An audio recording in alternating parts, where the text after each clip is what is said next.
حاضرین مسجد السلام علیکم ورحمۃ اللہ وبرکاتہ۔ الحمد للہ رب العالمین والعاقبۃ للمتقین، والصلاة والسلام علی سید المرسلین وعلی آلہ واصحابہ اجمعین، اما بعد فاعوذ باللہ من الشیطان الرجیم، بسم اللہ الرحمن الرحیم۔ واتخذ اللہ ابراہیم خلیلا، صدق اللہ مولانا العظیم وبلغنا رسولہ النبی الامین المکین الکریم، ونحن علی ذلک لمن الشاہدین والشاکرین، والحمد للہ رب العالمین۔ محترم حضرات، آئیے کچھ عرض و معروض سے قبل آقائے نامدار، مدینے کے تاجدار، جناب روح فدا محمد عربی صلی اللہ تعالی علیہ وسلم کی بارگاہ بے کس پناہ میں درود و سلام کی ڈالی نشاور کریں اور پڑھیں بابا سے بلند، اللہم صلی علی سیدنا شفیعنا حبیبنا کریمنا مولانا محمد وبارک وسلم صلاۃ و سلام علیک یا رسول اللہ صلی اللہ تعالی علیہ وسلم۔ محترم سامعین،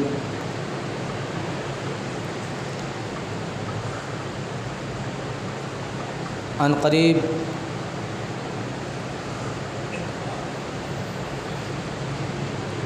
عید الاضحیٰ کی سعادت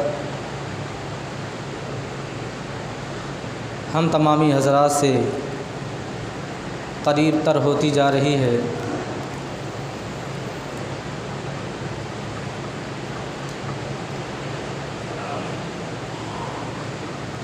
عید الاضحیٰ اور قربانی کی سنت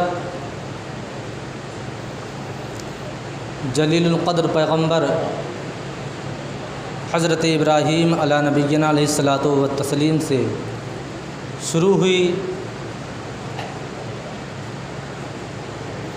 اللہ تبارک و تعالی نے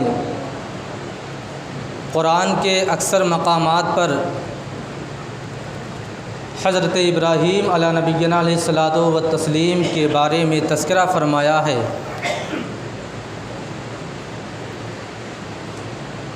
کسی جگہ پر ان کی تعریف و توصیف بیان کی، تو کہیں پر ان کی قدر و منزلت کے بارے میں بیان کیا،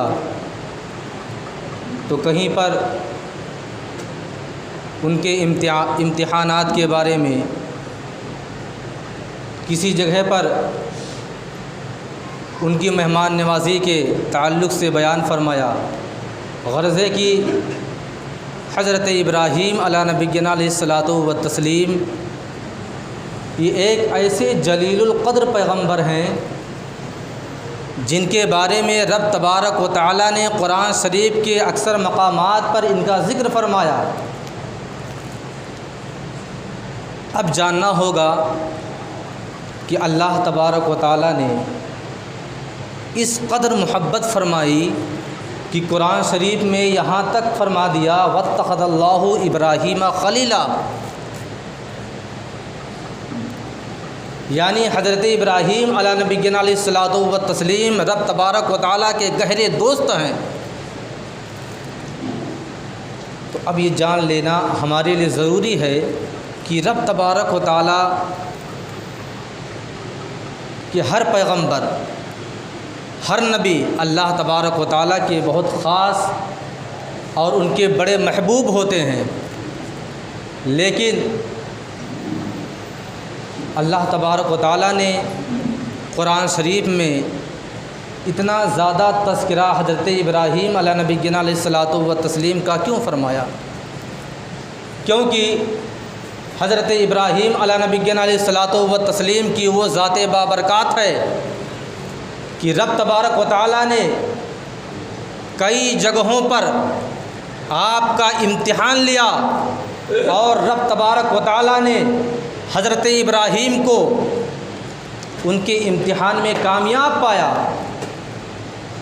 اور جب رب تبارک و تعالیٰ اپنے بندوں کا امتحان لیتا ہے، اپنے پیغمبر کا امتحان لیتا ہے، اور جب اس کے نبی، اس کے پیغمبر، اس کے بندے اس کے امتحان میں پورے کھرے اترتے ہیں تو پھر رب تبارک و تعالیٰ ان کو بہت بڑا مرتبہ اور بہت بلندی تک پہنچا دیتا ہے۔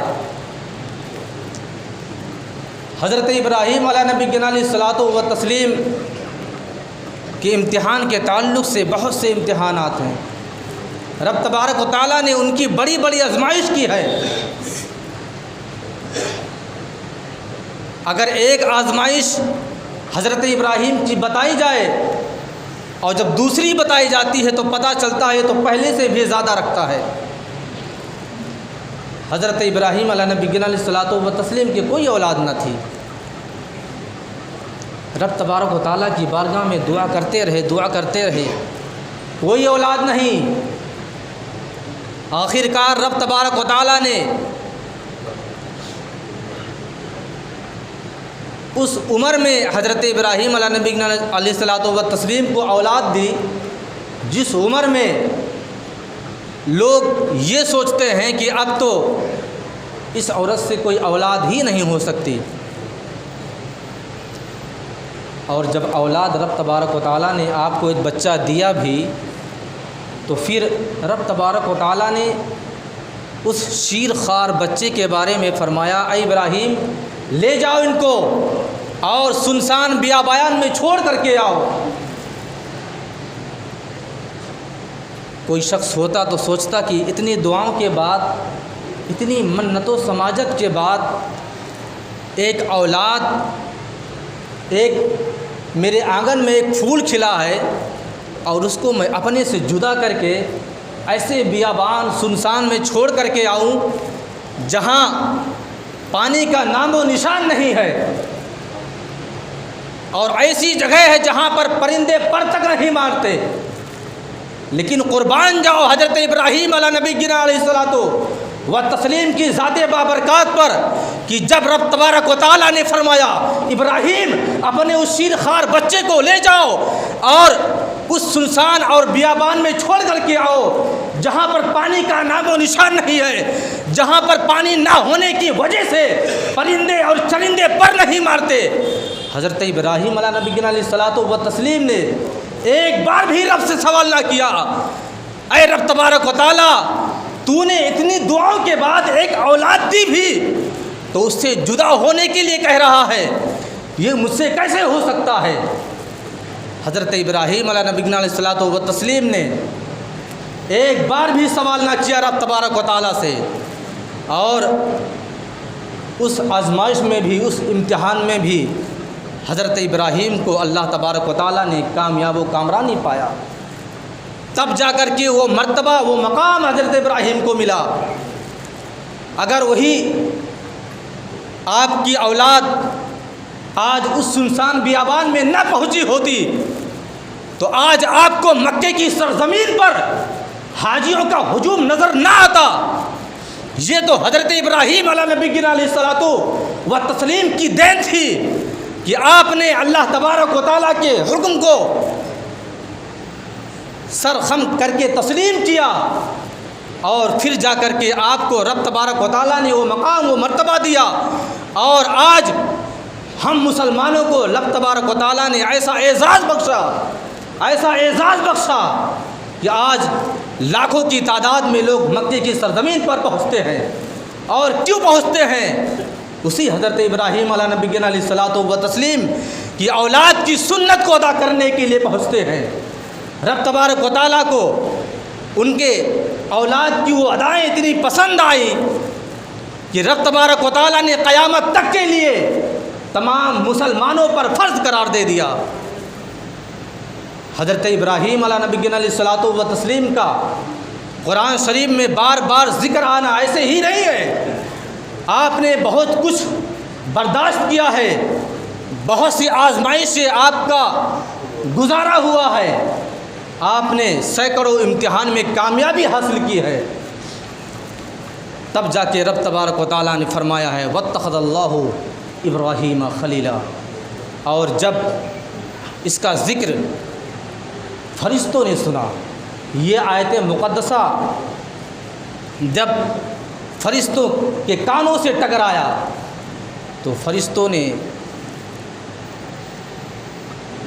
عرض کیا مولا تعالیٰ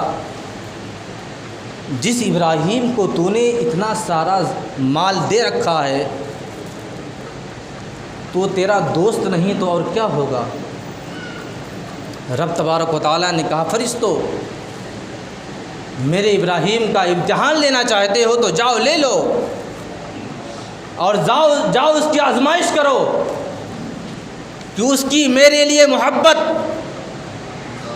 دولت کی وجہ سے ہے یا حقیقت میں وہ مجھ سے محبت کرتا ہے۔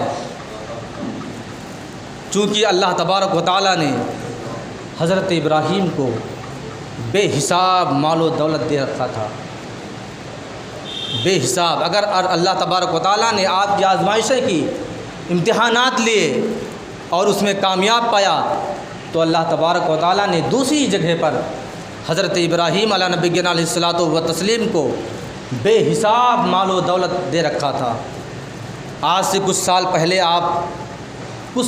پہلے کا مطالعہ آپ کریں، دیکھیں تو پہلے مال کے نام پر روپیہ پیسہ نہیں مانا جاتا تھا، بلکہ بکریاں، بھیڑ، اونٹ، گائے مانی جاتی تھی۔ جس کے پاس زیادہ ہوتی تھی وہی مالدار کہلاتا تھا۔ روپیے پیسے والے اس وقت مالدار نہیں کہلاتے تھے۔ حضرت ابراہیم علیہ نبینا علیہ الصلوۃ والتسلیم کو اللہ تبارک و تعالیٰ نے بے حساب بکریاں، گائے اور بھیڑ، اونٹ دے رکھا تھا۔ تو جب فرشتوں نے کہا رب تبارک و تعالیٰ تو نے اپنے پیغمبر حضرت ابراہیم کو اتنا مال دے رکھا ہے تو تیرا دوست ہی تو رہے گا، تب رب تبارک و تعالیٰ نے فرمایا فرشتوں جاؤ اور میرے جلیل القدر پیغمبر حضرت ابراہیم کا اگر تم امتحان لینا چاہتے ہو تو جاؤ، جس طریقے سے امتحان لینا چاہتے ہو جاؤ لے لو۔ فرشتے جانتے تھے کہ رب تبارک و تعالیٰ سے بڑی محبت کرتے ہیں، ان کے ذکر سے ان کا دماغ، ان کا ذہن سرشار ہو جاتا، جھوم جاتے ہیں۔ ایک فرشتہ آیا انسانی شکل میں بن کر کے، حضرت ابراہیم بکریاں اور دیگر جانور کی دیکھ ریکھ میں مشغول تھے۔ فرشتہ آیا اور بکریوں کے جھنڈ میں بیٹھ کر کے رب تبارک و تعالیٰ کا ذکر کرنا شروع کر دیا۔ ذکر بھی کیا تھا؟ ذکر ایسا اعلیٰ کہ جس کو رب تبارک و تعالیٰ نے ہمیشہ کے لیے عید الاضحیٰ کے موقع پر ہر مسلمان کے لیے واجب قرار دے دیا ہے پڑھنے کے لیے۔ اور ذکر کیا ہے؟ یہ ذکر ہے اللہ اکبر لا الہ الا اللہ واللہ اکبر وللہ الحمد۔ یہ فرشتہ ذکر کرنا شروع کیا اور جب یہ آواز حضرت ابراہیم کے کانوں تک ٹکرائی تو آپ جھوم گئے۔ آپ اس کے قریب آئے، دیکھے تو بکریوں کے جھنڈ میں بیٹھا ہوا ہے۔ حضرت ابراہیم کو نہیں معلوم کہ کوئی فرشتہ ہے، تو جان لیتے کوئی عام آدمی ہے، کوئی انسان ہے جو رب تبارک و تعالیٰ کا ذکر کیے جا رہا ہے۔ لیکن فرشتوں کی آواز، واہ کیا کہنا، انسان کی آواز اور فرشتوں کی آواز میں کتنا فرق ہے۔ آواز اتنی سنہری، اتنی پیاری، اتنی نرالی کہ سننے والا جھوم جائے۔ حضرت ابراہیم علیہ نبینا علیہ الصلوۃ والتسلیم جھوم گئے۔ رب تبارک و تعالیٰ کا اتنا پیارا ذکر کون کرنے آ گیا ہے؟ 2-4 بار ذکر کیا، خاموش ہو گیا۔ حضرت ابراہیم نے فرمایا رب تبارک و تعالیٰ کا ذکر کر رہا تھا، ذکر کرے کیوں خاموش ہو گیا؟ اس نے کہا ابراہیم ابھی تک تو میں نے رب تبارک و تعالیٰ کا ذکر اپنے مرضی سے کیا تھا، لیکن اگر آپ کہتے ہیں تو اس کے عوض میں آپ کو مجھے کچھ دینا ہوگا۔ حضرت ابراہیم نے فرمایا کیا چاہتا ہے؟ فرشتے نے عرض کیا یہ جو بکریوں کا ریوڑ ہے یہ سارا مجھے دے دو، پھر میں ذکر کروں گا رب تبارک و تعالیٰ کا۔ حضرت ابراہیم نے فرمایا بس اتنا ہی چاہتا ہے، ٹھیک ہے جا، سارے بکریوں کی ریوڑ تیری ہو گئی، بس رب تبارک و تعالیٰ کا ذکر کرتا جا۔ پھر اس نے شروع کیا اللہ اکبر لا الہ الا اللہ واللہ اکبر وللہ الحمد۔ چند بار کیا، خاموش ہو گیا۔ حضرت ابراہیم نے کہا خاموش کیوں ہو گئے؟ ارے رب تبارک و تعالیٰ کا اتنا پیارا ذکر کر رہے ہو، اتنی پیاری آواز ہے، اتنا مغموم لہجہ ہے، خاموش کیوں ہو گئے؟ پھر سے ذکر کرو۔ پھر فرشتے نے عرض کیا حضرت ابراہیم کچھ اس کے عوض میں دینا ہوگا۔ حضرت ابراہیم نے فرمایا کیا چاہتا؟ کہا کہ یہ جو اونٹ کے ریوڑ ہیں، جو اونٹ کی آپ کی یہ پوری تعداد ہے، میرے سپرد کر دو، میں اس کا مالک ہو جاؤں، پھر میں رب تبارک و تعالیٰ کا ذکر کروں گا۔ حضرت ابراہیم نے کہا ٹھیک ہے تو لے لے اس کو بھی، لیکن رب تبارک و تعالیٰ کا ذکر کرتا جا، خاموش نہ ہو۔ پھر جب وہ ذکر کرنا شروع کیا اللہ اکبر لا الہ الا اللہ واللہ اکبر وللہ الحمد، پھر چند بار کیا خاموش ہو گیا۔ حضرت ابراہیم نے پھر سوال کیا، یہاں تک کہ فرشتے نے ان کے سارے مال کو اپنے قبضے میں لے لیا، اور جب آخری بار آیا اور خاموش ہو گیا تو پھر تمام فرشتوں کے آنکھوں سے اشک جاری ہو گئے۔ مسلمانوں سنو واقعہ، ایمان تازہ ہو جائے گا۔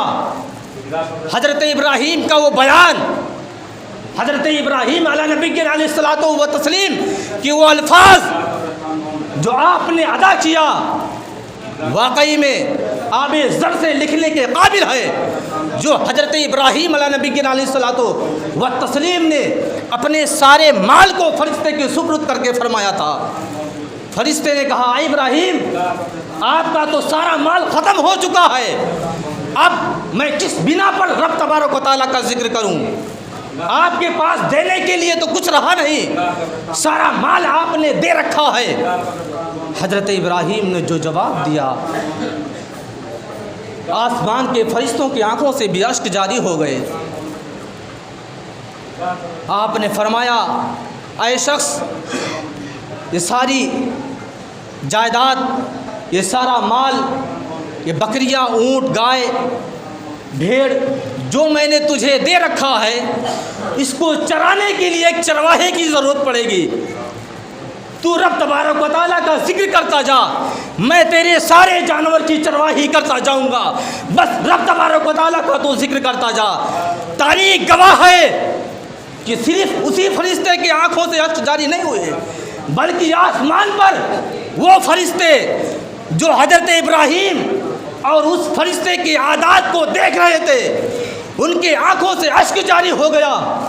فرشتہ کھڑا ہوا، حضرت ابراہیم سے لپٹ گیا۔ واقعی میں رب تبارک و تعالیٰ نے جو آزمائشیں آپ کے لیے کی، آپ پورے 100% مکمل اترتے ہوئے نظر آئے۔ اور واقعی میں کوئی انسان نہیں، رب تبارک و تعالیٰ نے مجھے آپ کے امتحان کے لیے بھیجا تھا۔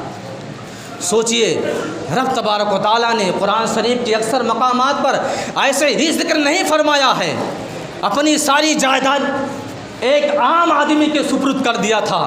حضرت ابراہیم کو نہیں پتا تھا کہ اللہ رب تبارک و تعالیٰ کا بھیجا ہوا کوئی فرشتہ ہے، بلکہ آپ تو جان رہے تھے کوئی عام آدمی ہے، لیکن آپ نے ساری جائیداد، اپنے سارے جانور اس فرشتے کے سپرد کر دیا تھا۔ صرف رب تبارک و تعالیٰ کا ذکر کرتا جا، ان کی حمد و ثنا بیان کرتے جا، اور میں اس کو سماعت کرتا جاؤں۔ وقت ختم ہو گیا ہے انشاءاللہ العزیز۔ حضرت ابراہیم علیہ نبی علیہ الصلوۃ والتسلیم کے بہت سے ایسے واقعات ہیں جو دل میں چبھتے ہیں، انشاءاللہ العزیز اگلے جمعہ کو بیان کروں گا، اور کئی ایک اعلان بھی کرنے ہیں۔ ایک اعلان سب سے پہلے تو یہ کہ مسجد میں جمعہ کے دن نمازیوں کی تعداد زیادہ بڑھتی جا رہی ہے، تو اس لحاظ سے آپ حضرات غور سے سماعت فرمائیں کہ جو حضرات مسجد کے اندر چپل اتارتے ہیں، برائے مہربانی وہ جو باہر کی چٹائی بچھی ہے اس کے باہر ہی اتار دیں، تاکہ جن لوگوں کو نماز میں دشواری ہوتی ہے تو ایک چٹائی یہاں چینل کے اندر بھی بچھ جائے گی جہاں لوگ چپل اتارتے ہیں، تو لوگوں کو دشواری نہیں ہوگی نماز پڑھنے میں۔ اور ایک اعلان یہ کہ ہمارے حاجی معظم صاحب ہیں، ان کے صاحبزادے